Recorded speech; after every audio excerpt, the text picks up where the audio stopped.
ونؤمن به ونتوكل عليه ونعوذ بالله من شرور أنفسنا ومن سيئات أعمالنا من يهده الله فلا مضل له ومن يضلل فلا هادي له ونشهد أن لا إله إلا الله وحده لا شريك له ونشهد أن سيدنا ومولانا محمدا عبده ورسوله أما بعد فأعوذ بالله من الشيطان الرجيم بسم الله الرحمن الرحيم ربنا اغفر لي ولوالدي وللمؤمنين يوم يقوم الحساب ولا تحسبن الله غافلا عما يعمل الظالمون إنما يؤخرهم ليوم تشخص فيه الأبصار مهطعين مقنعي رؤوسهم لا يرتد إليهم طرفهم وأفئدتهم هواء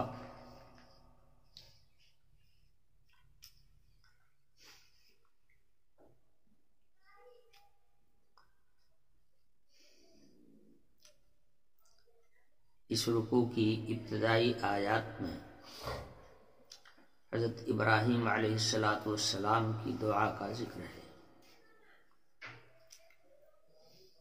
کہ حضرت نے حق تعالی شانہ سے دعا فرمائی تھی۔ پچھلی آیتوں میں جن دعاؤں کا ذکر ہے اس کا تذکرہ پچھلے درسوں میں ہو چکا ہے۔ یہ آخری دعا ہے جو حضرت ابراہیم علیہ السلام نے مانگی تھی۔ قرآن کہتا ہے ربنا اغفر لی ولوالدی وللمؤمنین یوم یقوم الحساب کہ حضرت ابراہیم علیہ السلام نے اپنے باپ بلکہ اپنے ماں اور باپ دونوں کے لیے اللہ تعالی سے مغفرت کی دعا مانگی کہ اے ہمارے رب بخش دیجئے گا میرے ماں اور باپ دونوں کو اور تمام مومنین کو جو میرے اوپر ایمان لائے ہیں، جنہوں نے آپ کی شریعت کو قبول کیا ہے، جو آپ پر اور مجھ پر ایمان لائے ہیں، ان سب مومنین کی بخشش فرما دیجیے گا۔ حضرت ابراہیم علیہ السلام کی یہ دعا ہے جس سے اس بات کا پتہ چلا کہ اپنے والدین کے لیے مغفرت کی دعا کرنا چاہیے، زندگی میں ان کی خدمت کرنا چاہیے اور بعد الممات یعنی موت کے بعد ان کی مغفرت کی دعا کرنا چاہیے اور وہ سب اسباب اختیار کرنا چاہیے جس سے مرنے کے بعد ان کو فائدہ ملے۔ تو حضرت ابراہیم علیہ السلام نے اپنے ماں باپ کے لیے دعا کی۔ جہاں تک ماں کا تعلق ہے تو حضرات مفسرین رحمہم اللہ نے کہا کہ ان کی جو والدہ تھی وہ موحد تھی، توحید پرست تھی، وہ آزر کے دین پر نہیں تھی، یعنی بت پرستی انہوں نے اختیار نہیں کیا تھا۔ بات یہ اصل میں ہے کہ حضرت آدم علیہ السلام خود بھی تو نبی تھے، حضرت کے یہاں بھی توحید تھی، آپ کے بیٹوں میں بھی توحید تھی، حضرت شیس علیہ السلام آپ کے سب سے چھوٹے بیٹے ہیں، ان کے یہاں بھی توحید تھی۔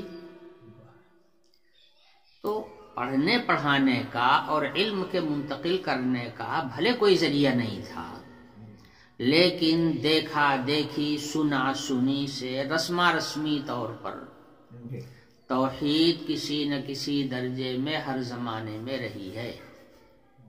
ایک دم سے توحید کسی زمانے میں ختم نہیں ہوئی۔ حضرت ابراہیم علیہ السلام کے زمانے میں بت پرستی اتنی عام ہو گئی تھی کہ گھر گھر بت رکھا ہوا تھا، گھر گھر بت پوجا جا رہا تھا۔ اس بت پرستی کے ماحول میں حضرت ابراہیم علیہ السلام تنہا کھڑے ہوئے ہیں اس کی مخالفت کے لیے۔ لیکن سوال یہ ہے کہ دنیا کے دستور کے مطابق حضرت ابراہیم علیہ السلام کو ہی توحید کا شعور کیسے ہوا؟ کچھ نہ کچھ توحید پہلے سے چلی آ رہی تھی۔ کچھ لوگ حق پرست اور توحید پرست اس زمانے میں بھی تھے۔ چنانچہ حضرت ابراہیم علیہ السلام کی والدہ انہی نیک خواتین میں سے تھیں جو اس بت پرستی کے ماحول میں بھی خدا پرست تھی۔ رہ گیا باپ کا مسئلہ، تو علماء کے دو قول ہیں، اور علماء کے دو قول اصل میں اس بنا پر ہیں کہ تورات بھی اللہ کی کتاب ہے اور قرآن بھی اللہ کی کتاب ہے، مگر تورات میں اور قرآن میں فرق یہ ہے کہ تورات کے اندر تورات کے عالموں نے پھیر بدل کیا ہے، جس کو تحریف کہتے ہیں۔ انہوں نے تورات کی آیتوں میں بہت کچھ تبدیلی کی ہے، تغیر کیا ہے اپنی جانب سے۔ اس لیے تورات کے احکام اب نہیں چلیں گے، اس کے اندر شکوک و شبہات پیدا ہو گئے۔ اسی لیے اللہ تعالی نے پھر اخیر میں قرآن پاک نازل فرمایا۔ پچھلی امتوں میں یہ بہت بڑی خرابی تھی کہ وہ اللہ کی کتاب میں اپنی جانب سے رد بدل کیا کرتے تھے۔ تو تورات کے اندر انہوں نے بہت کچھ رد بدل کیا، اللہ جانے اس میں بھی کہیں رد بدل نہ کیا ہو، اس کا شبہ تو بہرحال ہی ہے۔ تو تورات میں تو یہ ہوا ہے، صرف قرآن پاک آسمانی کتابوں میں ایک ایسی تنہا کتاب ہے جس کے اندر زیر زبر کا بھی فرق نہیں ہوا، آج تک ایک نقطے کا فرق نہیں ہوا۔ دیکھیے، قرآن پاک کو رسول اللہ صلی اللہ علیہ وسلم کی زبان سے ہی حضرات صحابہ سنتے تھے، اور حدیث رسول اللہ صلی اللہ علیہ وسلم کو بھی صحابہ حضور کی ہی زبان سے سنتے تھے۔ دونوں چیزیں حضور کی زبان سے سنی جاتی تھی، لیکن اتنا اہتمام تھا کہ قرآن کو الگ لکھا جاتا تھا اور حدیث کو عام طور پر یاد کیا جاتا تھا، اس کو لکھا نہیں جاتا تھا۔ کچھ صحابہ نے لکھا بھی ہے حضور کے زمانے میں، کچھ صحابہ نے حضور سے اجازت لے کے بھی لکھا ہے، مگر اس کو الگ رکھا ہے اور قرآن کو الگ رکھا ہے۔ قرآن کو باضابطہ یاد کیا جاتا تھا، رمضان شریف کے اندر اس کا دور کیا جاتا تھا، اور حدیث رسول اللہ کو لکھا گیا تو لکھ کے رکھ لیا گیا، یاد کیا گیا تو ذہن میں تھا کہ یہ رسول اللہ صلی اللہ علیہ وسلم کی حدیث ہے اور یہ قرآن ہے۔ اتنا اہتمام خود حضور کے زمانے سے رہا۔ حضور اپنی حدیثوں کو لکھوایا نہیں کرتے تھے، قرآن کی جو آیتیں اترتی تھیں حضور ان کو حفاظت کے خاطر لکھوا دیا کرتے تھے۔ حضرات صحابہ اس کو یاد بھی کرتے تھے اور الگ سے باقاعدہ لکھا جاتا تھا۔ حضور خود اپنے سامنے بٹھا کر کے کاتبین کو قرآن کی آیتیں لکھوایا کرتے تھے، اور اس کی ترتیب بھی حضور بتاتے تھے کہ اس سورت کو اس آیت کو اس صورت میں اس جگہ لکھو. حضور خود نہیں لکھنا جانتے تھے مگر لکھنے والوں کو تاکید فرماتے تھے کہ جو آیت نازل ہوتی تھی اس آیت کو فلاں صورت میں فلاں آیت کے بعد لکھو. اس ترتیب کے ساتھ حضور نے قرآن پاک کو اپنی زندگی میں ہی لکھوا کر کے محفوظ کر دیا تھا. اور حدیث رسول اللہ بھی حضور ہی کی زبان سے صحابہ سنتے تھے مگر کبھی خلط ملط نہیں ہوا کہ حدیث کو قرآن کی آیت کے ساتھ جوڑ کر کے کسی نے پڑھا ہو یا حدیث کو کبھی قرآن میں ملا کر کے بیان کیا گیا. بیان کرنے کا مطلب یہ ہے کہ حدیث کو الگ رکھتے تھے اور قرآن کو الگ رکھتے تھے. اتنا اہتمام حضور کے زمانے میں تھا، صحابہ کے زمانے میں تھا، اور آج تک یہی اہتمام چلا آ رہا ہے. قرآن پاک کو یاد کرنے والے لاکھوں حفاظ ہیں. جس زمانے میں قرآن کو یاد کیا جاتا ہے اس زمانے میں حدیث کا کوئی چرچا بھی نہیں ہوتا. یہ اللہ تعالی کا انتظام ہے. اگر دونوں ساتھ ساتھ چلتے، قرآن بھی یاد کیا جاتا حدیث بھی یاد کی جاتی ساتھ ساتھ، تو خلط ملط ہونے کا اندیشہ تھا مگر الگ کر دیا گیا. یہ اہتمام چونکہ قرآن کے ساتھ رہا اس لیے قرآن جو ہے از اول تا آخر قطعی ہے، یقینی ہے. اس کے اندر کہیں بھی بال برابر شک و شبہ کی کہیں گنجائش نہیں ہے. اسی وجہ سے جو حکم قرآن کی آیت سے ثابت ہو جاتا ہے وہ فرض عین ہوتا ہے. اگر کرنے کا حکم ہے تو فرض ہوتا ہے، اور اگر ترک کرنے کا حکم ہوتا ہے تو وہ حرام ہوتا ہے.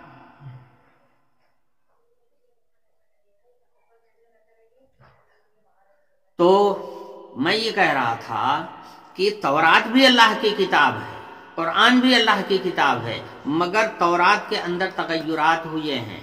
اس لیے اس کی آیتوں میں جو کچھ ملے گا اس پر ایک دم سے یقین نہیں ہے، قطعی نہیں ہے. اور قرآن سے جو کچھ معلوم ہوگا وہ قطعی ہوگا. حضرت ابراہیم علیہ السلام کے والد کے سلسلے میں تورات کے اندر یہ لکھا ہوا ہے کہ حضرت ابراہیم علیہ السلام کے باپ آزر نہیں تھے، بلکہ حضرت ابراہیم علیہ السلام کے والد کا نام تارخ تھا. یہ آزر کے بھائی تھے، گویا یہ دو بھائی تھے. تارخ مومن تھے، موحد تھے، توحید پرست تھے، اور آزر بت پرست تھے. اور آزر جو تھے وہ نمرود کے وزیر ہونے کی وجہ سے نمرود کے دین پر تھے، چونکہ وہاں سے روپیہ ملتا تھا. تو تورات کہہ رہی ہے کہ حضرت ابراہیم علیہ السلام کے والد تارخ ہیں، آزر نہیں. مگر قرآن پاک کہہ رہا ہے کہ حضرت ابراہیم علیہ السلام کے باپ آزر تھے. اذ قال ابراہیم لأبیہ آزر اتتخذ اصناما آلہہ. قرآن کہہ رہا ہے کہ اس وقت کو یاد کرو جب ابراہیم علیہ السلام نے اپنے باپ آزر سے کہا تھا کہ کیا تم ان بتوں کی پوجا کرتے ہو، یہ غیر اللہ ہیں، غیر اللہ کو پوج کر کے تم شرک کر رہے ہو. انی اراک وقومک فی ضلال مبین. اے باپ میں دیکھ رہا ہوں کہ آپ کھلی ہوئی گمراہی میں جا رہے ہیں. یہ نصیحت کی تھی حضرت ابراہیم علیہ السلام نے اپنے باپ آزر کو. تو قرآن کہہ رہا ہے لأبیہ آزرا، اپنے باپ آزر کو، جس سے پتا چلا کہ حضرت ابراہیم علیہ السلام کے باپ آزر تھے. اور حضرت ابراہیم علیہ السلام توحید کے علم بردار تھے اور وہ بت پرستی کے علم بردار تھے آزر. چنانچہ یہیں سے جھگڑا بھی شروع ہوا ہے۔ سب سے پہلا اختلاف جو دنیا میں ہوا ہے حضرت ابراہیم علیہ السلام کا، وہ اپنے باپ سے ہوا۔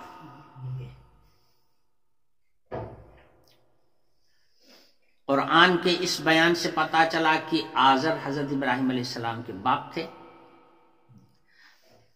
اہل تاریخ جو ہیں، مورخین، وہ لوگ بھی کہہ رہے ہیں کہ حضرت ابراہیم علیہ السلام کے والد کا نام طارق تھا۔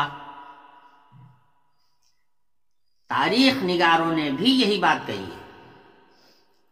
تو اس صورت میں اگر مان لیا جائے کہ حضرت ابراہیم علیہ السلام کے والد کا نام طارق تھا، اور طارق جو تھے وہ دین پر قائم تھے، دین توحید پر قائم تھے، اب اس صورت میں کوئی اشکال وارد نہیں ہوتا ہے اس آیت پر کہ حضرت ابراہیم علیہ السلام نے اپنی ماں اور باپ دونوں کے لیے مغفرت کی دعا کیا تھا، اور یہ جائز ہے۔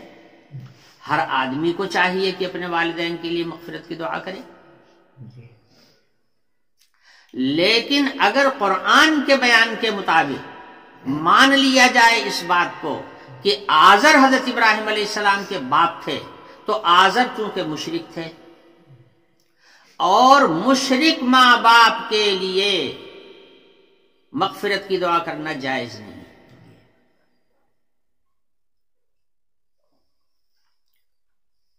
سمجھے؟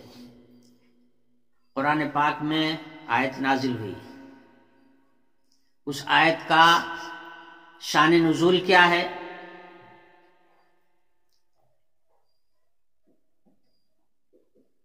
حدیث شریف میں ہے کہ جب ابو طالب جو حضور اکرم صلی اللہ علیہ وسلم کے چچا، اور چچا ہی نہیں بلکہ حضور اکرم صلی اللہ علیہ وسلم کے سب سے بڑے جانثار، سب سے بڑے ہمدرد، سب سے بڑے خیر خواہ، اور حضور کی مدد میں اپنی پوری طاقت صرف کر دینے والے ابو طالب تھے تو چچا، مگر باپ کے قائم مقام تھے۔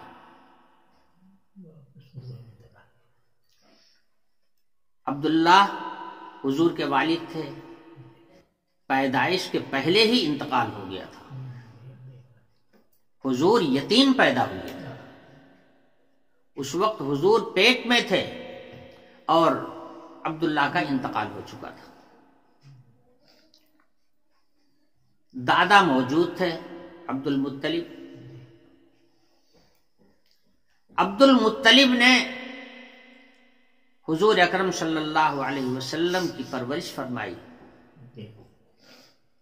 اور اولاد سے بھی زیادہ پیار تھا عبد المطلب کو حضور اکرم صلی اللہ علیہ وسلم سے۔ مگر ظاہر ہے کہ حضرت عبد المطلب بوڑھے ہو چکے تھے۔ جب ان کی وفات کا وقت قریب آیا تو اس وقت حضور بچے ہی تھے، تو عبد المطلب نے ابو طالب جو حضرت کے لڑکے تھے ان کو بلا کر کے فرمایا کہ بیٹا، اس بچے کا باپ نہیں ہے، اور میں بھی شاید اب دنیا سے چلا جاؤں گا، میں اس کو تمہارے حوالے کر کے جا رہا ہوں۔ چنانچہ اس عہد کو ابو طالب نے عمر بھر نبھایا۔ حضرت علی رضی اللہ عنہ ابو طالب کے بیٹے ہیں، شروع سے ہی ابو طالب نے اپنے بیٹے کو حضور کی خدمت میں لگا دیا تھا۔ انتہا ہے ہمدردی اور خیرخواہی کی کہ خود تو ہر طرح سے ان کی نگرانی اور دیکھ بھال کرتے ہی تھے، اپنے بیٹے کو بھی حضور کی خدمت میں لگا دیا تھا۔ اتنے جانثار چچا تھے۔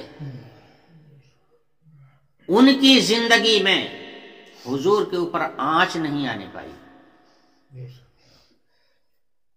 اگر حضور کو کوئی آنکھ دکھا دیتا ابو طالب اس کی آنکھ نکال لیتے. ایسے تھے ابو طالب.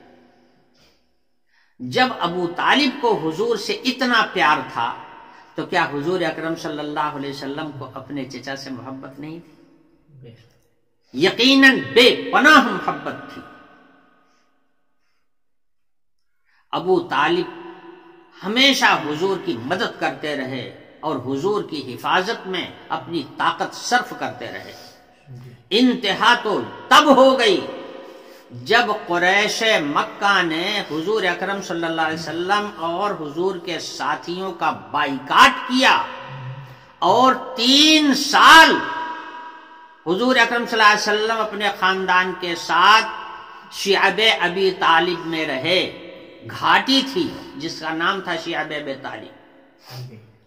یہ لوگ وہاں پر رکھے گئے اور قریش مکہ نے معاہدہ کر لیا تھا آپس میں کہ کوئی سامان نہ ان کے ہاتھ بیچا جائے گا اور نہ ان کا کوئی سامان خریدا جائے گا تاکہ ان کو دانا پانی تک نہ ملے اور بھوکوں مر جائیں. اس لیے ان لوگوں نے بائیکاٹ کیا تھا. حضور اکرم صلی اللہ علیہ وسلم کا جب بائیکاٹ ہوا ہے تو ابو طالب کا بائیکاٹ کسی نے نہیں کیا تھا، اس لیے کہ ابو طالب جو تھے قریش مکہ کے سرداروں میں سے، ان کا بائیکاٹ نہیں کیا گیا تھا. مگر ابو طالب نے کہا میں اپنے بھتیجے کو چھوڑ کے الگ نہیں ہو سکتا ہوں. خود اپنے آپ کو اس بائیکاٹ میں شامل کر لیا تھا. یہ انتہا ہے ہمدردی اور محبت کی.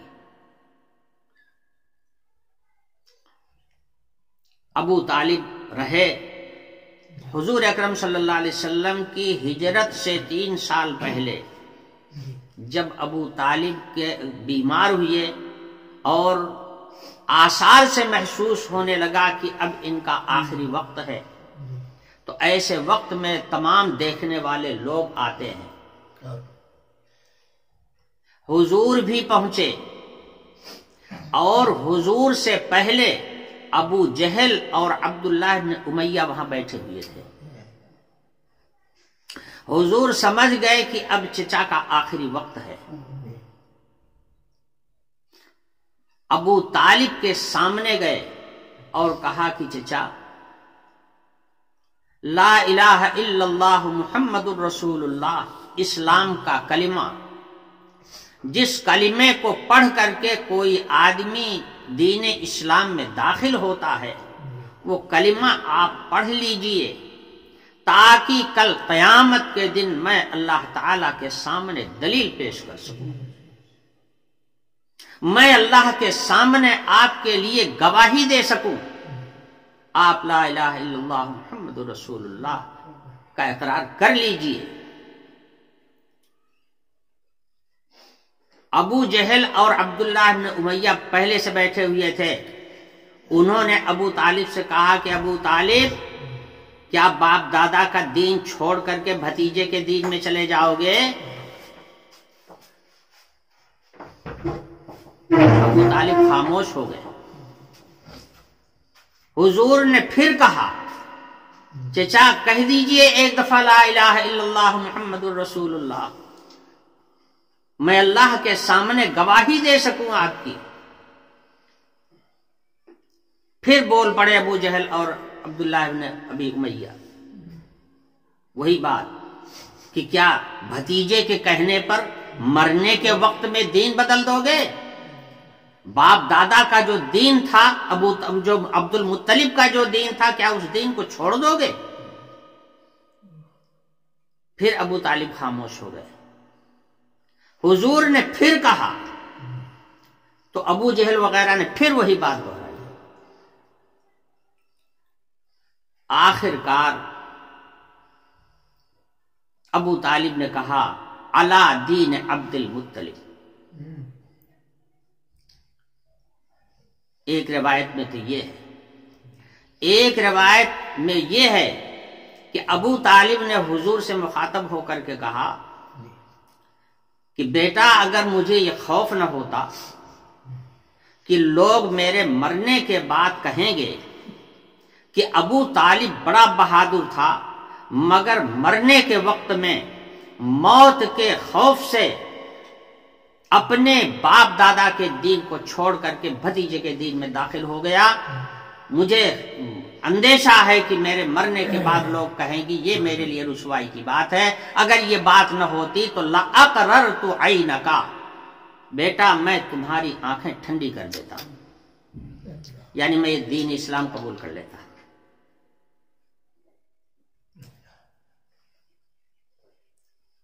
بہرحال انہوں نے یہی کہا کہ علی دین عبد المطلب، مجھے عبد المطلب کے دین پہ رہنے دو، کہا، اور اس کے بعد ان کی روح پرواز کر گئی. حضور اکرم صلی اللہ علیہ وسلم نے اسی موقع پر فرمایا سأستغفرن لک، میں آپ کے لیے اللہ تعالی سے مغفرت کی دعا کروں گا.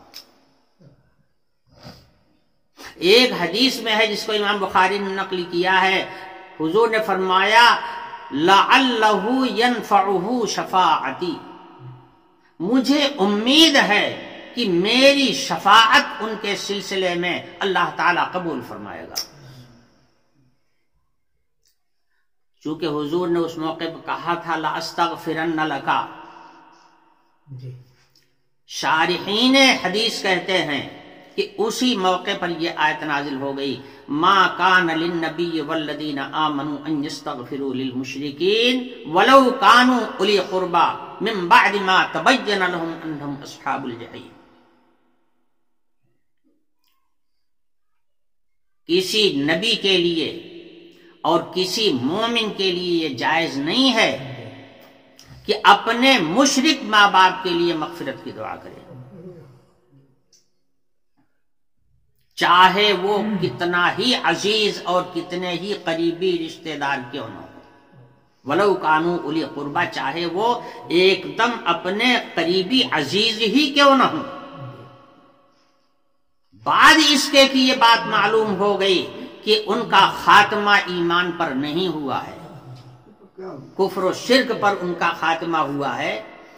جب یہ بات معلوم ہو گئی تو اب ان کے لیے مغفرت کی دعا کرنے کی گنجائش کسی کے لیے نہیں.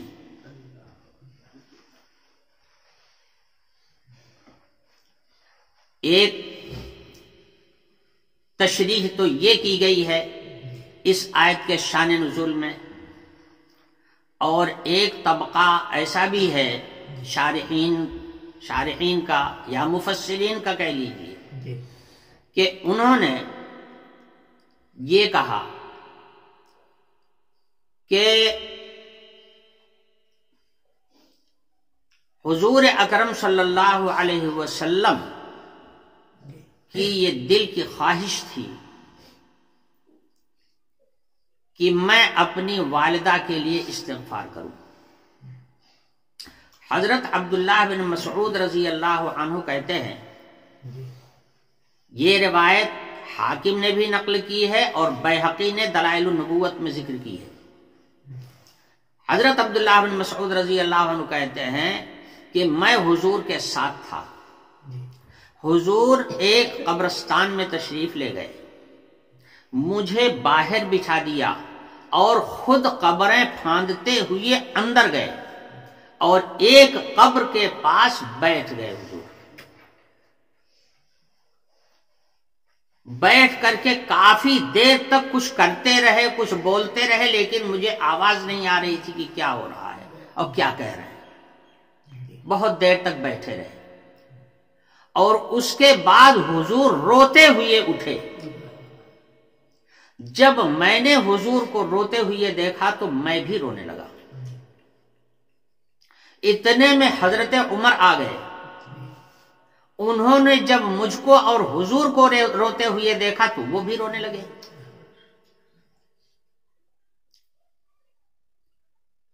حضرت عبداللہ بن مسعود نے حضور سے کہا یا رسول اللہ کیوں رو رہے ہیں آپ کے رونے کو میں برداشت نہیں کر سک رہا ہوں، اس لیے مجھے بھی رونا آ گیا ہے، میں بھی رو رہا ہوں آپ کی وجہ سے، آخر کیوں رو رہے ہیں آپ؟ حضرت عمر جب پہنچے تو حضرت عمر نے کہا کہ یا رسول اللہ آپ کیوں رو رہے ہیں؟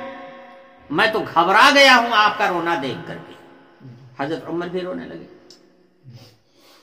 یہ کہتے سنتے ہوئے حضور اس قبر کے پاس سے واپس یہاں آ گئے جہاں حضرت عبداللہ بن مسعود کو بٹھایا تھا۔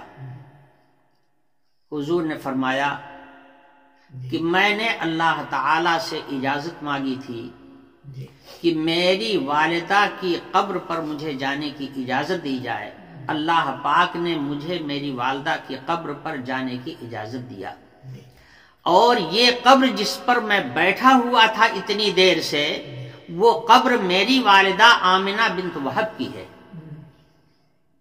پھر میں نے اللہ تعالی سے اجازت مانگی کہ مجھے ان کے لیے مغفرت کی دعا کرنے کی اجازت دی جائے، مگر آیت نازل ہو گئی ما کان للنبی والذین آمنوا ان یستغفروا للمشرکین ولو کانوا اولی قربی من بعد ما تبین لهم انهم اصحاب الجحیم۔ اس آیت نے ہم کو روک دیا ان کے لیے استغفار کی دعا کرنے سے، سمجھے؟ یعنی چونکہ قبر پر آنے کی تو اجازت مل گئی مگر مغفرت کی دعا کرنے کی اجازت نہیں ملی، اس لیے میں رو رہا ہوں۔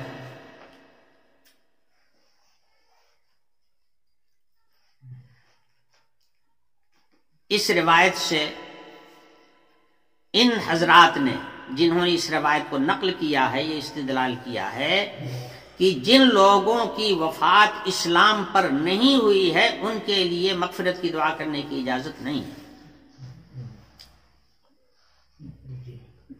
یہ بات تو میں آگے چل کر کے بتاؤں گا کہ اس روایت کے اوپر بعض علماء نے کلام کیا ہے اور بہت جلیل القدر علماء نے کلام کیا ہے۔ اس آیت کے نزول کے سلسلے میں ایک حدیث اور ملتی ہے۔ حضرت علی رضی اللہ عنہ کہتے ہیں کہ میں نے ایک شخص کو دیکھا کہ وہ اپنے مشرک ماں باپ کے لیے مغفرت کی دعا مانگ رہا تھا، تو میں نے اس سے کہا کہ مشرکوں کے لیے مغفرت کی دعا کرنا جائز نہیں ہے، تو یہ کیا کر رہا ہے؟ تو اس نے جواب میں کہا کہ حضرت ابراہیم علیہ السلام نے بھی اپنے باپ آزر کے لیے مغفرت کی دعا کیا تھا، تو میں کیوں نہ مغفرت کی دعا کروں اپنے ماں باپ کے لیے۔ حضرت علی رضی اللہ عنہ یہ بات سن کر کے حضور کے پاس تشریف لائے اور حضور سے آ کر کے عرض کیا کہ یا رسول اللہ فلانے کو میں نے دیکھا ایسا کر رہا تھا، میں نے یہ کہا، تو اس پر انہوں نے یہ جواب دیا۔ حضور اکرم صلی اللہ علیہ وسلم نے اس موقع پر اس آیت کی تلاوت فرمایا جس میں یہی آیت جس میں کافروں اور مشرکوں کے لیے مغفرت کی دعا کرنے سے منع کیا گیا ہے۔ سمجھ میں آئی بات؟ اب ان روایات کی روشنی میں آیت پر یہ سوال پیدا ہوتا ہے، یا یوں کہہ لیجیے آیت پر نہیں بلکہ حضرت ابراہیم علیہ السلام کے اس عمل پر یہ سوال کھڑا ہوتا ہے کہ جب مشرکوں کے لیے مغفرت کی دعا کرنے کی اجازت نہیں ہے، اللہ تعالیٰ کی جانب سے منع کر دیا گیا ہے۔ یا دو بات یاد رکھیے گا، پہلی بات تو یہ ہے کہ اگر والدین مشرک ہیں تو زندگی میں ان کی خدمت کرنا تو ضروری ہے، اور زندگی میں ان کے لیے توحید پرستی کی اور ایمان لانے کی دعا کرنا بھی جائز ہے، اس کے اندر کوئی کلام نہیں۔ یعنی جب تک وہ زندہ ہیں ان کے لیے یہ دعا کی جائے کہ اے اللہ ان کو ہدایت دے دے، اے اللہ ان کو صراط مستقیم عطا فرما دے، اے اللہ ان کو تو دین حق پر آنے کی توفیق نصیب فرما، اس کی دعا کرنا جائز ہے۔ لیکن اگر شرک کی حالت میں ان کا انتقال ہو گیا تو اب ان کے لیے آخرت میں مغفرت کی دعا کرنے کی اجازت نہیں، اس لیے کہ حق تعالی شانہ کے یہاں سے یہ فیصلہ ہو چکا ہے کہ کافروں اور مشرکوں کی بخشش نہیں ہوگی۔ ان اللہ لا یغفر ان یشرک بہ ویغفر ما دون ذلک لمن یشاء۔ ہر گناہ اللہ کے دربار میں بخشا جا سکتا ہے، مگر اللہ کا یہ فیصلہ ہو چکا ہے کہ کفر اور شرک کی بخشش نہیں ہوگی۔ تو جب اللہ تعالیٰ کے یہاں سے یہ فیصلہ ہو چکا ہے تو اب اس کے خلاف اگر آپ بخشش کی دعا مانگتے ہیں تو اللہ تعالیٰ کے فیصلے کا مقابلہ ہے۔ فیصلہ اللہ کا کچھ ہے اور آپ اس کے ضد میں اس کا مقابلہ کر رہے ہیں، یہ بات کیسے گوارا کی جا سکتی ہے اور کیسے اس کی اجازت ہو سکتی ہے؟ تو یہ اعتراض وارد ہوتا ہے کہ حضرت ابراہیم جب مشرک کے لیے مغفرت کی دعا کرنے کی اجازت نہیں ہے تو پھر حضرت ابراہیم علیہ السلام نے اپنے والدین کے لیے ربنا اغفر لی ولوالدی وللمؤمنین یوم یقوم الحساب کیوں کہا؟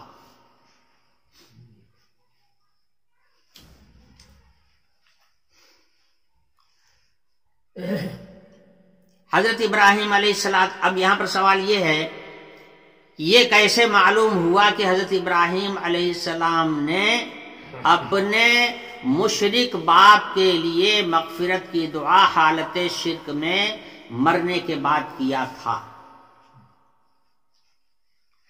تو اس پر دلیل قرآن پاک کی آیت ہے۔ قرآن پاک میں ہے قد کانت لکم اسوۃ حسنۃ فی ابراہیم والذین معہ اذ قالوا لقومهم انا براء منکم ومما تعبدون من دون اللہ کفرنا بکم وبدا بیننا وبینکم العداوۃ والبغضاء ابدا حتی تؤمنوا باللہ وحدہ الا قول ابراہیم لابیہ لاستغفرن لک وما املک لک من اللہ من شیء۔ قرآن پاک کی یہ آیت ہے۔ اس آیت میں کہا گیا ہے کہ تم لوگوں کے لیے حضرت ابراہیم علیہ السلام کی زندگی میں عمل کے لیے بہترین نمونہ ہے، یعنی حضرت ابراہیم علیہ السلام کی زندگی نمونہ عمل ہے۔ دین کے معاملے میں ان کی اقتداء کرو، دین کے معاملے میں ان کی زندگی سے رہنمائی حاصل کرو۔ حضرت ابراہیم علیہ السلام بھی دین میں مقتدا ہیں، اور وہ انبیاء علیہ السلام جو حضرت ابراہیم علیہ السلام کے طریق پر ہیں وہ بھی سب مقتدا ہیں۔ ان لوگوں نے کافروں اور مشرکوں سے علی الاعلان کہہ دیا تھا کہ ہم تم کافروں اور مشرکوں سے اور تمہارے معبودوں سے بالکل بیزار ہیں قطعی طور پر، اور ہمیں انکار ہے تمہارے اس طریقے کا جو طریقہ تمہارا مشرکانہ اور کافرانہ ہے۔ وَبَدَا بَيْنَنَا وَبَيْنَكُمُ الْعَدَاوَةُ وَالْبَغْضَاءُ أَبَدًا حَتَّى تُؤْمِنُوا بِاللَّهِ وَحْدَهُ، اور آج سے ہمارے اور تمہارے درمیان میں دشمنی اور عداوت اور بغض چالو ہے، ہم تمہیں قبول نہیں کرتے ہیں، تم ہمیں قبول نہیں کرتے ہو، ہمارے تمہارے درمیان میں دوستی کا کوئی سوال نہیں ہے، ہمارے اور تمہارے درمیان میں عداوت کی خلیج حائل ہو چکی ہے، اب تم الگ ہو اور ہم الگ ہیں۔ یہ اعلان حضرت ابراہیم علیہ السلام کا ہے۔ ہاں، اگر ہمارا اور تمہارا تعلق ہو سکتا ہے، دوستی ہو سکتی ہے، تب ہو سکتی ہے جب تم ایمان لے آؤ اللہ واحد پر، اللہ تعالیٰ کی وحدانیت پر ایمان لاؤ، تب ہمارے تمہارے درمیان میں تعلق قائم ہو سکتا ہے، ورنہ ہمارا تمہارا کوئی تعلق کبھی نہیں رہے گا، تم الگ اور ہم الگ۔ صاف اعلان کر دیا تھا حضرت ابراہیم علیہ السلام نے۔ اگر آگے چل کے قرآن کہتا ہے الا قول ابراہیم لابیہ لاستغفرن لک، حضرت ابراہیم علیہ السلام کا یہ قول تمہارے لیے قابل اقتداء نہیں ہے، یعنی تمہارے عمل کے قابل نہیں ہے، جو حضرت ابراہیم علیہ السلام نے اپنے باپ سے کہہ دیا تھا لاستغفرن لک، کہ میں تمہارے لیے مغفرت کی دعا کروں گا۔ ابراہیم علیہ السلام کی پوری زندگی کا ہر عمل تمہارے لیے قابل تقلید اور قابل اقتداء ہے، لیکن ان کی زندگی کا یہی ایک قول جو انہوں نے اپنے مشرک باپ کے لیے مغفرت کی دعا کرنے کی بات کہی تھی، وہ بات جو ہے تمہارے لیے قابل عمل نہیں ہے، قابل اقتداء نہیں ہے، جس سے پتا چلا کہ حالت شرک میں باپ تھا، اور اس حالت میں حضرت ابراہیم علیہ السلام نے ان کے لیے مغفرت کی دعا مانگی تھی. سمجھے؟ اسی کو منع کر دیا گیا اور آگے کہہ دیا گیا کہ وما كان استغفار ابراہیم لابیہ الا عن موعظۃ وعدها ایاہ. قرآن صفائی بھی دے رہا ہے کہ ابراہیم علیہ السلام نے جو اپنے مشرک باپ کے لیے مغفرت کی دعا کرنے کا وعدہ کر لیا تھا، اس کی وجہ سے وہ دعائیں مغفرت کرتے تھے. یعنی باپ کے لیے جو دعائیں مغفرت کرتے تھے وہ اس وجہ سے کرتے تھے کہ انہوں نے اپنے باپ سے یہ وعدہ کر لیا تھا کہ میں تمہارے لیے مغفرت کی دعا کروں گا. اس وعدہ کرنے کی وجہ سے ابراہیم علیہ السلام دعا کرتے تھے. اس لیے کہا تھا ربنا اغفر لی ولوالدی وللمؤمنین یوم یقوم الحساب، کہ کل قیامت کے دن جب حساب و کتاب ہو رہا ہوگا تو اس وقت میرے ماں باپ کی بھی مغفرت فرما دیجیے گا. یہ وعدہ کب کیا تھا؟ جب ابراہیم علیہ السلام کو آزر نے اپنے گھر سے نکال دیا تھا اور کہہ دیا تھا کہ وہجرنی ملیا، چھوڑ کے ہٹ جاؤ تم اس گھر کو.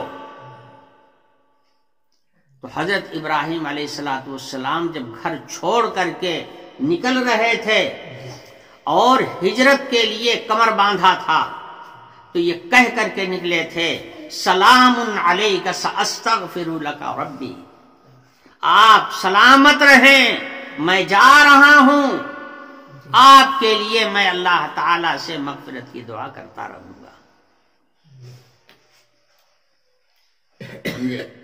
تو قرآن کہہ رہا ہے کہ ما کان استغفار ابراہیم لابیہ الا عن موعظۃ وعدها ایاہ.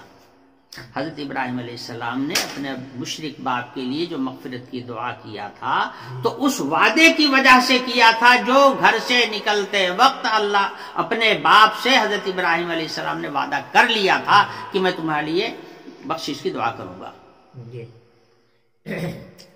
لیکن فلما تبین له انه عدو للہ تبرأ منہ، جب آزر کا اسی شرک کے اوپر انتقال ہو گیا اور معلوم ہو گیا ابراہیم علیہ السلام کو کہ آزر شرک کی حالت میں دنیا سے گئے ہیں، تو حضرت ابراہیم علیہ السلام نے پھر دعا کرنے کا سلسلہ بند کر دیا تھا. پھر اس کے بعد حضرت ابراہیم علیہ السلام نے دعا نہیں مانگی. قرآن پاک حضرت ابراہیم علیہ السلام کے اس عمل کی صفائی دے رہا ہے. فلما تبین له انه عدو للہ تبرأ منہ، معلوم ہو گیا ابراہیم علیہ السلام کو کہ وہ شرک پر مرے ہیں تو پھر ان سے بری ہو گئے اور انہوں نے ان سے بیزاری اختیار کر لیا. تو حضرت ابراہیم علیہ السلام نے جو دعا مانگی اپنے والدین کی مغفرت کے لیے، تو چونکہ میں نے بتایا تھا ابتدا میں کہ دو قول ہے. اگر حضرت ابراہیم علیہ السلام کا باپ تاریخ کو تسلیم کر لیا جائے توریت کی روایت کے مطابق، توریت کی آیت کے مطابق، تو اس پہ کوئی اشکال نہیں. اور اگر قرآن کے بیان کیے ہوئے الفاظ کو دیکھا جائے تو اس صورت میں یہ اشکال وارد ہوتا ہے کہ ابراہیم علیہ السلام نے مشرک باپ کے لیے مغفرت کی دعا کیوں کیا. اس کا جواب قرآن پاک میں یہ آ گیا. ایک جواب لوگوں نے اور بھی دیا ہے کہ آزر حقیقت میں حضرت ابراہیم علیہ السلام کے چچا تھے، باپ نہیں تھے، اور لیکن چونکہ بچپن ہی میں باپ کا انتقال ہو گیا تھا اور چچا نے ہی پرورش کیا تھا، تو چچا کو بھی باپ کہہ دیا جاتا ہے اور دادا کو بھی باپ کہہ دیا جاتا ہے عرف عام میں، سمجھے؟ تو آزر کی صورت میں ایک گویا ایک بات یہ بھی ہے کہ آزر کے سلسلے میں یہ توجیہ بھی کی گئی ہے، تو پھر آزر کے لیے مغفرت کی دعا نہیں ہوگی بلکہ ان کے جو اصلی ماں باپ تھے ان کے لیے مغفرت کی دعا ہو جائے گی۔ خیر، اب یہاں پر ایک بات رہ گئی تھی، ایک روایت تو یہ ہے جس کو صحیحین نے ذکر کیا ہے کہ یہ آیت ابو طالب کے سلسلے میں نازل ہوئی، یا حضرت علی رضی اللہ عنہ کے قول کے مطابق اس شخص کے سلسلے میں نازل ہوئی ہے جس نے اپنے مشرک ماں باپ کے لیے مغفرت کی دعا مانگا تھا، تو انہوں نے آ کر حضور سے عرض کیا، تو اس کے بعد حضور نے یہ آیت سنائی۔ شارحین کہتے ہیں دونوں ہی اس کا مصداق ہو سکتے ہیں۔ دوسری بات میں نے یہ بتایا تھا کہ وہ روایت بھی آتی ہے جس میں حضور اکرم صلی اللہ علیہ وسلم نے اپنی والدہ آمینہ کے لیے مغفرت کی دعا مانگنے کی اجازت مانگی تھی اور منع کر دیا گیا تھا حضور کو۔ تو شارحین کا ایک طبقہ وہ ہے جو یہ کہتا ہے کہ اس آیت کا نزول حضور اکرم صلی اللہ علیہ وسلم کے دعا مانگنے کے سلسلے میں ہوا تھا حضرت آمینہ کے لیے، یعنی والدہ کی مغفرت کی دعا مانگنے کے سلسلے میں جو اجازت مانگی تھی اس موقع پر یہ آیت نازل ہوئی اور حضور کو منع کر دیا گیا۔ اس روایت پر علماء کا اتفاق نہیں ہے، اس لیے کہ اس روایت سے پتہ چلتا ہے کہ حضور کے والد، والدہ، دادا، چچا، یہ لوگ جتنے تھے گویا یہ سب کے سب توحید کے باہر تھے، یعنی شرک میں تھے، اس سے اس بات کا پتہ چلتا ہے۔ تو علماء میں سے جلیل القدر علماء نے اس کے اوپر کتابیں لکھی ہیں۔ حضرت علامہ سید جلال الدین سیوطی رحمۃ اللہ علیہ نے مستقل اس پر کتاب لکھی ہے، اور اپنی کتاب میں اس کتاب کا نام ہے فی اثبات ابوین نبی صلی اللہ علیہ وسلم، فی ایمان ابوین نبی صلی اللہ علیہ وسلم۔ جو کتاب لکھی ہے اس کا نام یہ ہے کہ ثابت کیا ہے اس کتاب کے اندر کہ نبی کریم صلی اللہ علیہ وسلم کے آبا اور اجداد جتنے تھے وہ سب کے سب توحید پرست تھے، کوئی مشرک نہیں تھا۔ حضرت قاضی ثناء اللہ صاحب پانی پتی رحمۃ اللہ علیہ نے اس کتاب سے تلخیص کیا ہے اور اپنی کتاب کا نام رکھا ہے تقدیس و آباء النبی صلی اللہ علیہ وسلم۔ ان کتابوں کے اندر حضور اکرم صلی اللہ علیہ وسلم کا پورا شجرہ نسب حضور سے لے کر کے حضرت آدم علیہ السلام تک بیان کیا گیا ہے، اور اس میں یہ ثابت کیا گیا ہے کہ حضور کی پشتوں میں، پچھلی پشتوں میں نہ تو کوئی کافر تھا، نہ کوئی مشرک تھا، اور نہ کوئی بدکار تھا۔ لم یزل ینتقل من طاہر الی طاہر۔ حضرت کعب احبار کہا کرتے تھے کہ حضور اکرم صلی اللہ علیہ وسلم کا نور حضرت آدم علیہ السلام کی پیشانی میں تھا، پھر منتقل ہوا حضرت شیش علیہ السلام کے اندر، اور اس کے بعد پھر منتقل ہوتا ہوا حضرت عبد المطلب اور اس کے بعد عبداللہ تک آیا۔ اور اس سلسلہ نسب میں کہیں بھی کوئی نہ کافر تھا، نہ مشرک تھا، اور نہ کوئی بدکار تھا۔ طاہر عن طاہر، حضور اکرم صلی اللہ علیہ وسلم نے خود بھی بیان فرمایا تھا، جس کو امام بخاری رحمۃ اللہ علیہ نے نقل کیا ہے۔ حضور نے فرمایا بعثت من خیر قرون بنی آدم قرنا فقرنا حتی بعثت من القرن الذی کنت فیہ۔ میں ہر زمانے کے بہترین لوگوں کے اندر بھیجا گیا ہوں، یعنی میرا نور بہترین لوگوں کے اندر منتقل ہوتا ہوا آیا ہے، یہاں تک کہ عبداللہ کی پیٹھ میں آیا، اور اس کے بعد پھر حضرت آمنہ کے بطن میں آیا، اور اس کے بعد میرا ظہور ہوا۔ اس حدیث سے پتہ چلتا ہے کہ حضور کے شجر نسب میں کوئی مشرک نہیں تھا۔ تو حضرت عبداللہ اور حضرت آمنہ حضور کے ماں اور باپ دونوں، اسی طرح سے حضرت عبد المطلب حضور کے دادا ہیں، اور اسی درجے میں ہے ابو طالب بھی، چچا ہیں، عمر بھر حضور کی حفاظت کرتے رہے، حضور کی مدد کرتے رہے، حضور کا بچاؤ کرتے رہے، اور اپنی پوری طاقت لگا دی حضور کی حفاظت میں۔ تو کیا ان کو مشرک کہا جائے گا؟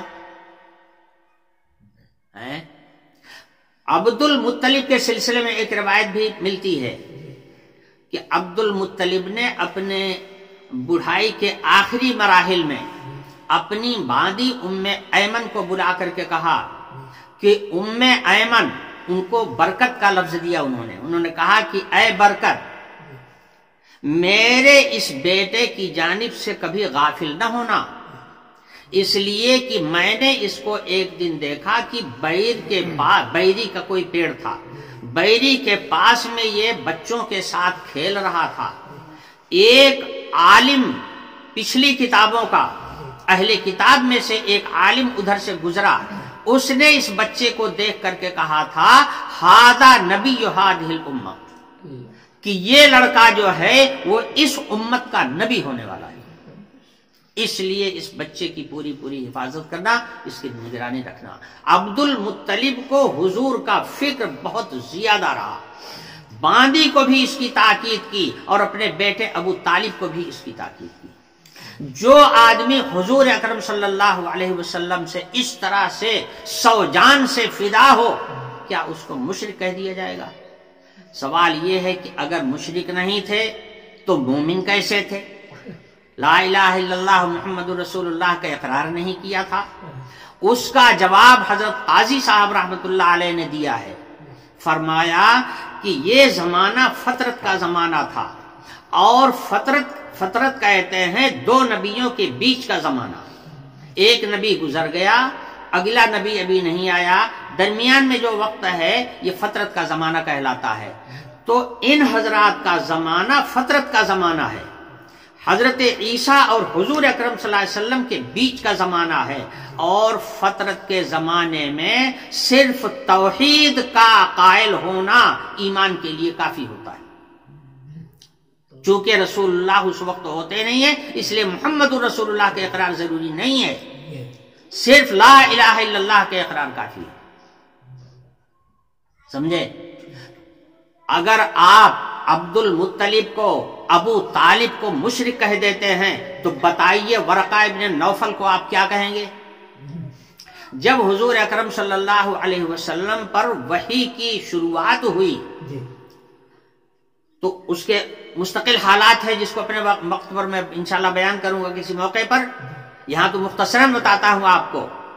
حضور کانپنے لگے تھے، بھاگ کر کے گھر آئے، حضرت خدیجہ گھر میں تھیں، خدیجہ سے واقعہ بتایا اور فرمایا زملونی زملونی، مجھے چادر اڑاؤ، مجھے کمبل اڑاؤ، اڑا دیا گیا۔ کچھ دیر کے بعد کچھ افاقہ ہوا تو حضرت خدیجہ ان کو لے کر کے اپنے چچا زاد بھائی ورقہ ابن نوفل کے پاس گئی کہ وہ بہت بڑے عالم ہیں، چل کر کے ان سے آپ اپنا حال بتائیے، دیکھوں کیا کہتے ہیں وہ۔ ورقہ ابن نوفل اس زمانے کے بڑے عالموں میں سے تھے، انہوں نے دین حق کی تلاش میں نصرانی دین قبول کر لیا تھا، عبرانی اور عربی دونوں زبانوں کے ماہر تھے، سریانی زبان بھی جانتے تھے، چنانچہ یہ انجیل کا ترجمہ عربی میں لکھا کرتے تھے اور ان کی کتاب پڑھی جاتی تھی۔ تو دین کے اتنے بڑے معتبر آدمی تھے ورقہ ابن نوفل، اسی لیے حضرت خدیجہ لے کر کے آئی ہیں حضور کو ان کے پاس۔ ورقہ ابن نوفل کے پاس جب حضرت خدیجہ حضور کو لے کر کے پہنچی ہیں تو انہوں نے کہا تھا یا ابن عمی اسمع من ابن اخی، بھائی جان اس اپنے بھتیجے سے سنیے یہ کیا کہہ رہا ہے، یعنی اس کے حالات کو آپ سوچئے سمجھیے کیا ہوا ہے اس کے ساتھ غار حرا میں۔ حضور نے بیان کیا، حضور نے اپنا جب پورا حال بیان کر دیا تو ورقہ ابن نوفل کی زبان سے نکلا، ورقہ ابن نوفل نے کہا کاش میں اس وقت تندرست رہتا اور اس وقت تک میں زندہ رہتا جس وقت آپ کی قوم آپ کو آپ کے گھر سے نکال دے گی۔ تو حضور نے فرمایا اوا مخرجیہم، کیا میرے خاندان کے لوگ مجھ کو میرے گھر سے نکال دیں گے؟ تو حضرت ورقہ ابن نوفل نے کہا کہ ہاں، اس لیے کہ یہ جو فرشتہ آیا ہے آپ کے پاس میں اور جو وحی آپ کے اوپر نازل ہوئی ہے، جو نبی بھی اس طرح سے دنیا میں آیا ہے لوگ اس کے مخالف اور دشمن ہوئے ہیں، تمہارے بھی دشمن پیدا ہو جائیں گے اور تمہیں تمہارے گھر سے نکالیں گے، لیکن اگر میں اس وقت زندہ رہا تو انشاءاللہ میں تمہاری بھرپور مدد کروں گا۔ اب بتائیے محمد الرسول اللہ صلی اللہ علیہ وسلم کی مدد کے لیے عہد کر رہے ہیں، تو ورقہ ابن نوفل کو کیا کہیں گے آپ؟ حضرت قاضی صاحب رحمۃ اللہ علیہ نے 6 آدمیوں کا نام گنوایا ہے، بتایا یہ سب کے سب توحید پر قائم تھے، تو ان برگزیدہ ہستیوں کو مشرک کہنا قطعی طور پر انصاف نہیں ہے۔ انصاف کی بات حضرت قاضی صاحب کے نزدیک اور حضرت سید جلال الدین صاحب سیوطی رحمۃ اللہ علیہ کے نزدیک صحیح بات ان حضرات نے یہ کہی ہے، صحیح بات یہ ہے کہ یہ ان حضرات کو مومن تسلیم کیا جائے گا، یہ لوگ مومن تھے اور زمانہ فطرت میں صرف توحید کا قائل ہو جانا ایمان کے لیے کافی، سمجھے؟ اب سوال بھی آ گیا آپ کے سامنے اور جواب بھی آ گیا۔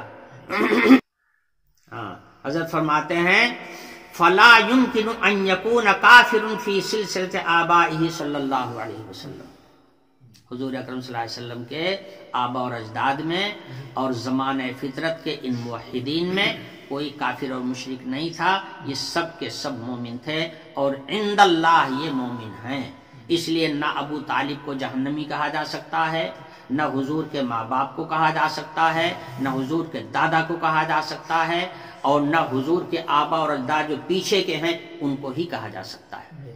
بہت سی روایتیں ہیں، بہت سی روایتیں ہیں، حضور نے فرمایا کہ مجھے ہر زمانے کے اچھے اور بھلے لوگوں کے اندر لایا گیا ہے یہاں تک، سمجھے؟